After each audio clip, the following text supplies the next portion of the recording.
ফিলিস্তিনের অবরুদ্ধ গাজায় সব ধরনের মানবিক সংকটের পাশাপাশি খাদ্য ও পানি সংকট জটিল আকার ধারণ করেছে। যেসব উপাদান মানুষের বাঁচার জন্য একান্তই জরুরি, সেই সব যাতে অসহায় গাজাবাসীর নাগালের আওতায় আসতে না পারে তা নিশ্চিত করেছে ইসরায়েল। পানি, জ্বালানি, খাদ্য ও ওষুধ সরবরাহ পুরোপুরি বন্ধ রয়েছে। গাজার একমাত্র সচল পানির উৎসে ইসরায়েল হামলা চালানোর পর উপত্যকাটিতে পানির প্রবল সংকট দেখা দিয়েছে। আগে গাজার ৭০% খাবার পানির সরবরাহ বন্ধ করে দিয়েছিল ইসরায়েল। এতে গাজায় ভয়াবহ মানবিক বিপর্যয়ের আশঙ্কা তৈরি হয়েছে।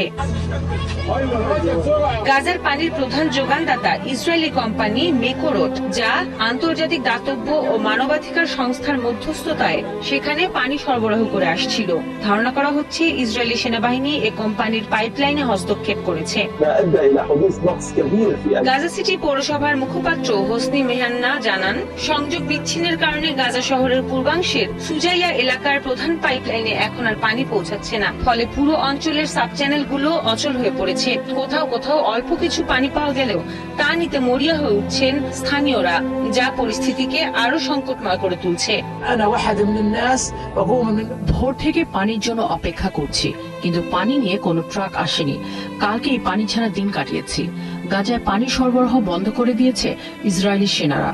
সীমান্তও বন্ধ। তৃষ্ণায় মানুষজন ছটফট করছে। এখানকার পরিস্থিতি খুবই খারাপ, আর দিন দিন অবস্থা শুধু অবনতিই হচ্ছে। খাবার, পানি, মাথার নিচে ছাদ ছাড়া দিনের পর দিন বোমা হামলার সাথে লড়াই করছি আমরা। এভাবে চলতে থাকলে ফিলিস্তিনিদের কোনো অস্তিত্বই থাকবে না।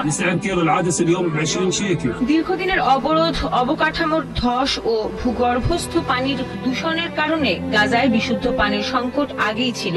এখন পরিস্থিতির আরো অবনতি ঘটছে এবং গাজায় ভয়াবহ মানবিক বিপর্যয়ের দিকে এগিয়ে যাচ্ছে। এদিকে গেল 7 দিন ধরে ইসরায়েল সীমান্তে কঠোর অবরোধ আরোপের ফলে গাজায় কোনো ধরনের ত্রাণ সহায়তা পৌঁছায়নি। ফলে গাজা উপত্যকায় চরম খাদ্য সংকটের সৃষ্টি হয়েছে। প্রতিদিন এক মুঠো খাবারের জন্য সংগ্রাম করছে সেখানকার সাধারণ অসহায় মানুষ। শিশুদের মধ্যে অপুষ্টি ভয়াবহভাবে বেড়েছে। গাজায় জাতিসংঘের শরণার্থী সংস্থা UNRWA এ তথ্য জানিয়েছে।